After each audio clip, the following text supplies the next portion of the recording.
Homa ya ini inatibika, lakini itatibika ukiwa hauna madhara yoyote. Madhara hayo ni kama tumbo kuwa kubwa, miguu kuvimba, lakini kuna watu ambao wanapata miwasho mikali, kuna ambao wanapata rangi zinakuwa zinabadilika kwenye mikono, kwenye ulimi au macho yanakuwa ya njano.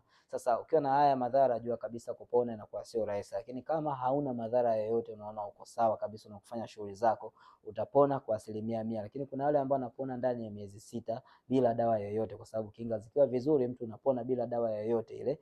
Kwa hiyo kama unajua na matatizo haya na yamezidi miezi 6 na unaona kabisa bado hujakaa sawa, njoo tunayo matibabu ambayo yanaenda kumaliza kabisa hizo changamoto. Lakini pia nenda kapime liver function test kujua ini lako linafanya kazi kiasi gani, lakini pima viral load kujua kiwango cha virus ambao uko nao.